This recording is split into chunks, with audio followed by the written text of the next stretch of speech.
बिस्मिल्लाहिर्रहमानिर्रहीम अस्सलामुअलैकुम जी, welcome to another video. I hope you are doing well. So OTS की ऑफिशियल वेबसाइट आपके सामने ओपन है, आप अपनी स्क्रीन पे देख सकते हैं। आज की इस वीडियो में जो न्यू जॉब्स OTS में अनाउंस हुई हैं उस हवाले से कंप्लीट डिटेल्स भी शेयर करूंगा and plus complete application form यानी कि यहाँ पर रजिस्ट्रेशन आपको करके दिखाऊंगा कि आप खुद घर बैठे कैसे रजिस्टर जो है वो करवा सकते हैं OTS में, क्योंकि यहाँ पर काफ़ी वैकेंसीज जो है वो अनाउंस हुई हैं, जिस हवाले से अक्सर कैंडिडेट्स मुझसे पूछ रहे होते हैं कि सर जो इन्वेजिलेशन स्टाफ की जो जॉब्स हैं या कोऑर्डिनेटर, टेस्ट सेंटर, मतलब जो OTS जितने भी टेस्ट कंडक्ट करता है, ठीक है, जो मोस्टली सैटरडे और संडे वाला दिन यानी जिस दिन आपको छुट्टी होती है नॉर्मली उस दिन जो टेस्ट हैं OTS जो है वो कंडक्ट करता है। तो उसके लिए जो स्टाफ है वो रिक्वायर्ड होता है, जिसमें इन्वेजिलेशन स्टाफ होता है, कोऑर्डिनेटर होते हैं, test centre, data entry operator, network supervisor, physical instructor, monitoring officer, फिर उसके बाद विजिलेंस ऑफिसर, फिर नीचे आ जाएँ तो event organiser, chief examiner, data processor, short hand instructor, फिर असिस्टेंट मैनेजर ऑपरेटर, फिर assistant manager coordination, assistant manager project, assistant manager finance, assistant manager training. तो ये काफ़ी सारी यहाँ पर जो पोजीशंस हैं वो अनाउंस हुई हैं OTS की, ठीक है। इनमें आप तमाम candidates male and female apply कर सकते हैं, ठीक है। यहाँ पर कंप्लीट डिटेल्स मैं आज की इस वीडियो में आपसे शेयर करूँगा एंड प्लस आपको ऑनलाइन यहाँ पर अप्लाई करके भी बताऊंगा कि कैसे आप घर बैठे खुद ही अप्लाई कर सकते हैं। कि सपोज यहाँ पर अगर आपने जिस तरह ये इन्वेजिलेटर है, सबसे पहले यहाँ पर इन्वेजिलेशन किया है, तो इसके लिए अगर आपने अप्लाई करना है तो यहाँ पर देखें आगे मेंशन भी, ये प्रोजेक्ट जो है वो कहाँ पर है, ये अपॉर्चुनिटी है OTS में, ठीक है। टेस्ट एडमिनिस्ट्रेशन टाइप का होगा और लास्ट डेट जो है वो 31/12/2024 है। और इसको आगे व्यू पे क्लिक करेंगे तो सामने आपके एडवर्टाइजमेंट और रजिस्ट्रेशन के लिए ऑप्शन आ जाएगा, ठीक है। ऐसे यहाँ पर देखें, ये ऊपर व्यू ऐड करना चाहें तो देख सकते हैं एडवर्टाइजमेंट यहाँ पर, अदरवाइज ये नीचे एलिजिबिलिटी क्राइटेरिया लिखा हुआ है, इसको भी देखना चाहें तो देख सकते हैं, ठीक हो गया। तो आप जो कैंडिडेट भी अप्लाई करना चाहते हैं यहाँ पर 14 ईयर्स ऑफ आपके पास एजुकेशन होनी चाहिए, ठीक है। इसके अलावा बाकी जितनी यहाँ पर कंडीशन दी है अगर आप इसको मीट करते हैं मेल एंड फीमेल तो अप्लाई कर सकते हैं, ठीक है। फिर उसके अलावा यहाँ पर ये व्यू ऐड पे चले जाते हैं, व्यू ऐड पे जाएंगे तो आपको इसकी एडवर्टाइजमेंट जो है वो शो हो जाएगी, ठीक है। ये इसकी ऑफिशियल एडवर्टाइजमेंट आ गई है इन्वेजिलेटर्स की, ठीक है। इसमें ऊपर मेंशन है minimum 14 years of education, BA BSc कुछ भी हो अप्लाई कर सकते हैं, 2 साल का रेलिवेंट फील्ड में एक्सपीरियंस हो। इसमें mostly school teachers, college teachers वो लोग अप्लाई करते हैं। आप प्राइवेट स्कूल में पढ़ाते हैं या सरकारी में, इससे कोई कंसर्न नहीं है उनका, आप कर सकते हैं। और यहाँ पर की स्किल्स इन्वेजिलेटर्स के लिए वो भी मेंशन है, इसको देख लीजिएगा। अप्लाई कैसे करना है वो मैं आपको बता देता हूँ। और नीचे ये लास्ट में लिखा हुआ है नोट जॉब लोकेशन ICT और रावलपिंडी, यानी कि इसकी जो जॉब लोकेशन है वो रावलपिंडी और इस्लामाबाद में। इसी तरह आपने जिसके लिए भी अप्लाई करना हो आप उस पर जाकर चेक कर सकते हैं, ठीक है। मैं इसको बैक करता हूँ और आपको बताता हूँ और उसके बाद फिर इसका फॉर्म भी फिल करते हैं। यहाँ पर काफ़ी सारी वैकेंसी हैं, तो आपने जिसके लिए भी, सपोज आपने कोऑर्डिनेटर के लिए, टेस्ट सेंटर के लिए, डाटा एंट्री ऑपरेटर के लिए या जिसके लिए भी, विजिलेंस ऑफिसर, चीफ एग्जामिनर, किसके लिए भी अप्लाई करना है ना, तो आगे ये व्यू का ऑप्शन दिया हुआ है। तो आप इस व्यू पे जाकर उसकी जो कंडीशंस हैं या जो एलिजिबिलिटी क्राइटेरिया है वो चेक करना हो तो आप उसको चेक करके देन अगर आप उसको मीट करते हैं तो आप उसमें अप्लाई कर लें, ठीक है। तो जैसा ये कोऑर्डिनेटर है इसमें मैं व्यू पे जाता हूँ, ठीक है, और यहाँ पर मैं आपको रजिस्ट्रेशन जो है वो करके बताता हूँ, ठीक है। अब यहाँ पर भी सारी डिटेल्स मेंशन है, अगर आप इसको मीट करते हैं तो आप ज़रूर अप्लाई कीजिए। मैं रजिस्ट्रेशन फॉर्म पे चला जाता हूँ। रजिस्ट्रेशन फॉर्म पे जाएंगे तो यहाँ पर क्या कह रहे हैं कि आप जो है वो एज अ न्यू रजिस्टर करना चाहते हैं। अगर तो आप पहले से OTS की वेबसाइट पे अगर कोई आपने एप्लीकेशन सबमिट करवाई हुई है किसी जॉब के लिए भी, तो आपके पास रजिस्ट्रेशन आपने की होगी तो उस वही ईमेल एड्रेस यहाँ पुट करें तो उसके अकॉर्डिंगली आप इसको लॉगिन कर सकते हैं। बट अगर नहीं की तो न्यू रजिस्ट्रेशन करनी है तो सिंपली यहाँ नाम लिखेंगे, मोबाइल नंबर, अपना CNIC नंबर और ईमेल लिख के। तो मैं इसको पहले फिल कर लेता हूँ फिर आपसे शेयर करता हूँ। ओके जी, मैंने अपना अकाउंट जो है वो रजिस्टर कर लिया। अब रजिस्ट्रेशन करने के बाद अब आपके सामने ये ऑप्शन आ जाएगा, साइन इन करने के लिए ये पेज आ जाएगा। आपने सिंपली वही CNIC नंबर यहाँ लिखना है, पासवर्ड वही लिखना है और लॉग इन कर लेना है, ठीक है। मैं इसको लॉग इन करता हूँ फिर आपसे शेयर करता हूँ। ओके जी, यहाँ पर मैंने अपनी डिटेल्स लिख ली है, CNIC नंबर, पासवर्ड और लॉग इन टू का मतलब ये है कि मैं जिस जॉब के लिए अप्लाई कर रहा हूँ, ठीक है, उस जॉब को आपने यहाँ से सिलेक्ट कर लेना है। कोऑर्डिनेटर के लिए अप्लाई करूँ तो मैंने कर लिया सिलेक्ट। अब मैं इसको क्या करूँगा, लॉग इन करूँगा, ठीक है। इसको लॉग इन कर लेते हैं। तो जैसे ही लॉगिन करेंगे तो साथ ही आपके सामने जो इसका एप्लीकेशन फॉर्म है वो ओपन हो जाएगा। सही हो गया, ये एप्लीकेशन फॉर्म ओपन हो चुका है। सही है, अब इसमें जितनी भी फील्ड्स हैं जो रिक्वायर्ड फील्ड हैं, बाकी रिमेनिंग, पहले तो मेरा नाम यहाँ पर मेंशन है, मोबाइल नंबर, CNIC और ये सारी चीज़ें मेंशन है। ठीक है, बाकी सारी चीज़ें यहाँ पर जो रिक्वायर्ड हैं वो पहले फिल कर लेता हूँ। फिल करने के बाद फिर आपसे मैं शेयर करता हूँ।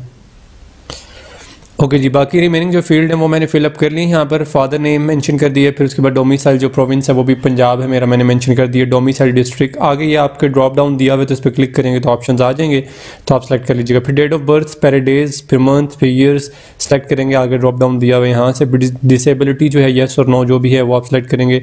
ईमेल एड्रेस, मैंने जो अपना रजिस्ट्रेशन अकाउंट जब किया था, रजिस्टर किया था, जो ईमेल एड्रेस वहाँ पुट किया था वो ऑटोमेटिकली यहाँ पर आपका सेव हो जाएगा। फिर आर्म फोर्सेस से आप हैं, येस और नो वो आप सेलेक्ट करेंगे। गवर्नमेंट सर्वेंट है, येस और नो, बस सिर्फ येस और नो ही हैं सारे। फिर जेंडर मेल फीमेल जो भी हैं वो सेलेक्ट कर लें। मैरिटल स्टेटस सिंगल और जो भी हैं। फिर डिसीज्ड, सिविल सर्वेंट, येस और नो। फिर रिलीजन जो है वो मुस्लिम, नॉन मुस्लिम, वट एवर। फिर कंट्री पाकिस्तान, फिर शेड्यूल कास्ट, बुद्धिस्ट वगैरह वगैरह जो भी हैं, येस और नो, नो कर दिया।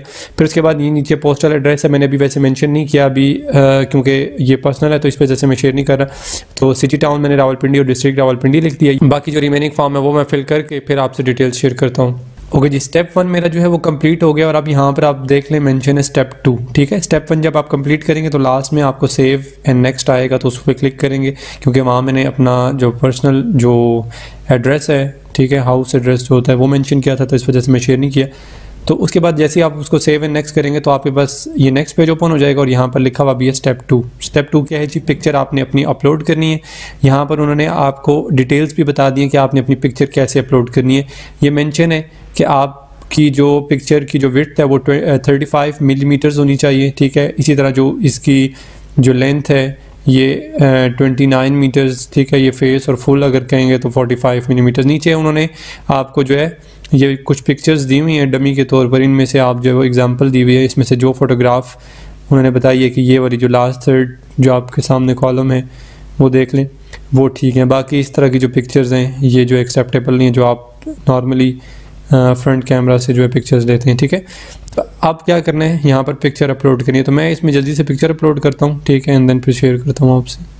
ओके जी, मैंने पिक्चर भी जो है वो अपलोड कर दी है। अपलोड करने के बाद अब नेक्स्ट है अपलोड एंड कंटिन्यू। अब कंटिन्यू पे क्लिक करते हैं, नेक्स्ट जो पेज ओपन होता है फिर वो आपसे शेयर कर देता हूँ। मुझे पिक्चर अपलोड करने के बाद ये नेक्स्ट पेज जो है वो ओपन हो चुका है, जो स्टेप 3 है। यहाँ पर मेंशन है स्टेप 3 एकेडमिक इन्फॉर्मेशन। अब इसमें सारी एकेडमिक इन्फॉर्मेशन जो है वो मुझे पुट करनी है, तो मैं पहले इसको जल्दी से पुट करता हूँ क्योंकि अगर वीडियो भी साथ में स्टार्ट रहेगी तो और इसको मैं लिखूँगा भी साथ तो मुश्किल हो जाएगा, वीडियो लेंथी हो जाएगी। तो इसलिए मैं पहले इसको लिख लेता हूँ एंड देन फिर इसको नेक्स्ट आपसे शेयर करता हूँ। अच्छा जी, ये मैंने अपनी मैट्रिक की जितनी भी डिटेल्स थी, इंफॉर्मेशन थी, वो मैंने सारी यहाँ पर ऐड कर दी। क्वालिफिकेशन आप यहाँ से ड्रॉप डाउन से सिलेक्ट कर लेंगे मैट्रिक, फिर आगे मैट्रिक आपका साइंस आर्ट्स जिसमें भी है वो सिलेक्ट करेंगे। फिर मेजर सब्जेक्ट्स आप अपने लिख लें जो आपके मैट्रिक में थे। फिर पासिंग मंथ, जिस मंथ में आपने पास किया था एग्ज़ाम वो मंथ आपने यहाँ पे मेंशन करने, ठीक है। फिर पासिंग ईयर आपने मेंशन करने के किस ईयर में आपने पास किया। फिर एकेडमिक टर्म एनुअल था या आपका सेमेस्टर सिस्टम था, और टोटल मार्क्स मैट्रिक में कितने और ऑब्टेन कितने थे, ठीक है। उनकी परसेंटेज लिखनी है। फिर आपने जिस स्कूल कॉलेज बोर्ड यूनिवर्सिटी जिधर से भी किया वो आप मेंशन करेंगे, और एकेडमिक सेशन आप लिखेंगे। लिखने के बाद इसको आप ऐड करेंगे। ऐड करने के का मतलब ये है कि जब आप इसको ऐड करेंगे तो नेक्स्ट पेज दोबारा से ओपन हो जाएगा, उसमें फिर आपने इंटर की क्वालिफिकेशन ऐड करनी है। तो मैं जल्दी जल्दी ये सारी क्वालिफिकेशन जस्ट मैंने एक आपसे शेयर कर दी है, बाकी इसके बाद मैं सारी इन्फॉर्मेशन एक दफ़ा ऐड करके, क्योंकि इसमें वीडियो फिर काफ़ी लेंथी हो जाएगी, सब में यही स्टेप होंगे दोबारा बार बार। इंटर की भी ऐसी ऐड करनी है, फिर ग्रेजुएशन मास्टर्स जो भी आपने किया हुआ है तो वो सब ऐसे ही ऐड करनी है। तो मैं इसको जल्दी जल्दी बाकी सब ऐड करके फिर आपसे एक दफ़ा ही शेयर करता हूँ नेक्स्ट पेज। ओके जी, ये सारी मैंने यहाँ पर क्वालिफिकेशन जो है वो ऐड कर दी है। ऐड करने के बाद यहाँ पर मेंशन है नीचे एक स्टेटमेंट उन्होंने दी हुई है, एक चेक लगाना है। I acknowledge that I have added my complete academic qualification details. तो इसको एक्नॉलेज पे क्लिक करेंगे एंड सेव एंड कंटिन्यू पे कर देंगे, ठीक है। तो जैसे सेव एंड कंटिन्यू पे करेंगे तो नेक्स्ट आपके सामने स्टेप 4 जो है वो एम्प्लॉयमेंट इन्फॉर्मेशन का ओपन हो जाएगा, ठीक है। अब इस स्टेप को, इस पेज को अब जल्दी जल्दी मैं फिल करता हूँ। फिल करने के बाद फिर आपसे शेयर करता हूँ। यहाँ पर उन्होंने मेंशन किया कि please add your employment details in order to process further, ठीक है। अच्छा, यहाँ पर ये पहला जो आपके पास यहाँ पर जो फर्स्ट फील्ड है वो ये लिखी है ऑलरेडी एम्प्लॉयड। अगर तो आप ऑलरेडी एम्प्लॉयड हैं यस और नो, अगर यस करेंगे तो ये सारा नीचे फॉर्म जो है इसको फिलअप करना पड़ेगा, ठीक है, जिसमें ऑर्गेनाइजेशन टाइप अपनी ऑर्गेनाइजेशन जो है वो उसका नाम यहाँ से सेलेक्ट कर लेंगे, ठीक है, वो गवर्नमेंट है, सेमी गवर्नमेंट है या प्राइवेट है, ठीक है। फिर उसके बाद ऑर्गेनाइजेशन नेम, उस ऑर्गेनाइजेशन का, कंपनी का, स्कूल कॉलेज का, जिधर भी आप काम कर रहे हैं, जॉब कर रहे हैं, उसका नाम लिखेंगे, अपना डेजिग्नेशन लिखेंगे, आप जो भी आपका डेजिग्नेशन होगा, ठीक है। Brief job description maximum 100 words, तो यहाँ पर आपने जॉब डिस्क्रिप्शन भी लिखनी है, फिर जॉब स्टेटस आपका क्या है वो यहाँ से सेलेक्ट कर लें, कंप्लीटेड, कंटिन्यू, टिल नाउ, जो भी है। फिर स्टार्ट डेट जिसमें मंथ, डेज एंड ईयर्स, और एंड डेट, फिर उसके बाद आप इसको ऐड कर देंगे, ठीक है। और अगर आप लिखेंगे कि आप एम्प्लॉय मतलब नहीं है, नो, ठीक है, तो ये यहाँ पर ही ख़त्म हो जाएगा, ठीक है। तो इसके बाद इसको आप ऐड करके नेक्स्ट 4th पेज पे जा सकते हैं। सही हो गया। तो मैं इसको ऐड नहीं कर रहा, ठीक है, आपने ऐड करना हो तो आप ऐड कर लीजिएगा, और अगर नहीं करेंगे तो आप डायरेक्टली आगे जा सकते हैं, अदरवाइज ऐड करना चाहें तो भी कर सकते हैं, it's up to you. Okay जी, मैंने अपनी ये स्टेप 4 में जितनी भी एम्प्लॉयमेंट इन्फॉर्मेशन थी वो सारी की सारी यहाँ पर ऐड कर दी हैं, ठीक है। ये सारी डिटेल्स मैंने यहाँ पर ऐड कर दी हैं। आपका भी जितना एक्सपीरियंस होगा आप इसमें ऐड कर सकते हैं। अब मैं क्लिक करूँगा एक्नॉलेजमेंट पे और इसके बाद सेव एंड कंटिन्यू पे करूँगा, ठीक है। तो सेव एंड कंटिन्यू करेंगे तो अब आपके पास जो स्टेप 5 है वो ओपन हो जाएगा। अब वो आपसे पूछ रहे हैं टेस्ट सेंटर, आप बताएं कि किस टेस्ट सेंटर को आप जो है वो प्रेफर करते हैं, ठीक है। और यहाँ पर मेंशन भी your desired test city will be assigned subject to minimum of 200 candidates, otherwise the applicant will be assigned next nearest. Okay, ठीक है। तो आपने यहाँ पर टेस्ट सेंटर सेलेक्ट कर लेना है। डेफिनेटली मैं रावलपिंडी से हूँ तो मैं रावलपिंडी जो टेस्ट सेंटर है वही चूज़ करूँगा, ठीक है। तो यहाँ से रावलपिंडी देखते हैं कहाँ आता है, तो रावलपिंडी को चूज़ कर लेते हैं। तो ये रावलपिंडी आ गया, ठीक है। इसको मैं सेव एंड कंटिन्यू पे क्लिक कर दूँगा। सही हो गया। तो जैसे ही इसको सेव एंड नेक्स्ट पे किया तो आप ये आपका स्टेप 6 आ गया, ओवरव्यू। ओवरव्यू का मतलब क्या है कि कंप्लीट एप्लीकेशन फॉर्म आपके सामने अब आ गई है, ठीक है। अब आप इसको देखें और कोई मिस्टेक हो तो आप इसको यहाँ से ये एडिट का ऑप्शन दिया हुआ है, एडिट कर सकते हैं।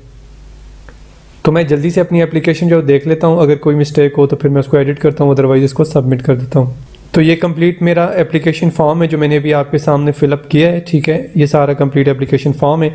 और एक और आपको चीज़ ये भी बता देता हूँ कि मैं ऑनलाइन एप्लीकेशन की जो सर्विसेज हैं वो प्रोवाइड करता हूँ, ठीक है। और इसमें भी डिफरेंट कैटेगरीज हैं। वो ये कि अगर सिंपल एप्लीकेशन होगी, यानी एक पेज की एप्लीकेशन होती है, तो उसमें मैं 300 चार्ज करता हूँ। अदरवाइज़ अगर जिस तरह ये एप्लीकेशन है, काफ़ी लेंथी एप्लीकेशन है, ठीक है, डिटेल्ड एप्लीकेशन है, तो इसमें मैं 400 या 500 जो है वो चार्ज करता हूँ। तो अगर आप अपनी ऑनलाइन एप्लीकेशन हमारे थ्रू सबमिट करवाना चाहते हैं तो आपको डिस्क्रिप्शन बॉक्स में इंस्टाग्राम का लिंक मिल जाएगा, तो उसके थ्रू आप मुझसे इंस्टाग्राम पर कॉन्टैक्ट कर सकते हैं। देन आप अपनी ऑनलाइन एप्लीकेशन हमारे थ्रू भी सबमिट करवा सकते हैं। ठीक हो गया। ओके जी, अब मैंने अपनी एप्लीकेशन कंप्लीट देख ली है, तो अब मैं इसको सबमिट करना चाहता हूँ। सबमिट करने से पहले ये कुछ यहाँ पर कंडीशंस लिखी हैं, ये पढ़ लीजिए। Please review your data before submitting your form, ठीक है। तो आप ये सबमिट करने से पहले एक दफ़ा इसको ओवरव्यू मतलब देख लीजिए, ठीक है, कोई मिस्टेक ना हो। उसके अलावा ये बाकी यहाँ पर डिटेल्स मेंशन है, इसको भी पढ़ लीजिए और उसके बाद आप इसको सबमिट कर दीजिए। तो मैं इसको कर देता हूँ सबमिट माई एप्लीकेशन फॉर्म, ठीक है। तो अभी हमारा एप्लीकेशन फॉर्म जो है वो सबमिट हो जाएगा, ठीक है। अब ये एप्लीकेशन फॉर्म सबमिट हो चुका है। अब वो ये कह रहे हैं कि डाउनलोड माय एप्लीकेशन फॉर्म, यहाँ लिखा हुआ है application successfully submitted, download your application form and send it to OTS office before last date. तो ये हो चुका है। अब मैं इसको क्या करूँगा, डाउनलोड करूँगा और डाउनलोड करने के बाद इसको OTS ऑफिस जो है वो सब सेंड कर दूंगा, ठीक है जी। इसको आप डाउनलोड कर लेते हैं। ओके जी, ये मैंने एप्लीकेशन फॉर्म जो है वो अपना डाउनलोड कर लिया, ठीक है। डाउनलोड करने के बाद यहाँ पर देखें 2 पेजेस हैं, ठीक है। फर्स्ट पेज जो आपका कंप्लीट फॉर्म है और सेकंड पेज पे आपका ये चालान फॉर्म है, ठीक है। इस चालान फॉर्म को भी आपने फिल करना है, branch code, date, branch name लिख के, ठीक है। और जिस बैंक ब्रांच में भी आप सबमिट करवाएंगे अपनी फ़ी, उस पर चेक लगा दीजिएगा, ठीक है। और यहाँ पर जो फ़ीस है वो भी मेंशन है, 400 रुपये आपने इसके सबमिट करवाने हैं, ठीक है। और अगर आप अलाइड बैंक में जमा करवाएंगे तो 450 रुपये सबमिट करवाने पड़ेंगे, ठीक है। इसी तरह बाकी और भी बैंक्स यहाँ पर मेंशन है, तो जिस बैंक में भी आप जमा करवाना चाहें ये आप जमा करवा दीजिए और जमा करवाने के बाद इसके साथ अटैच करके वो भी आप सेंड कर दीजिएगा, ठीक है। तो ये कंप्लीट डिटेल्स थी एप्लीकेशन फॉर्म के हवाले से, कैसे आप सबमिट करवा सकते हैं वो मैंने आपसे शेयर कर दी हैं। बेस्ट ऑफ लक, अल्लाह पाक आप सबको कामयाब करे, खुश रहें। नेक्स्ट वीडियो तक के लिए अपना बहुत सारा ख्याल रखिएगा और दुआ में याद रखिएगा। अल्लाह हाफिज़।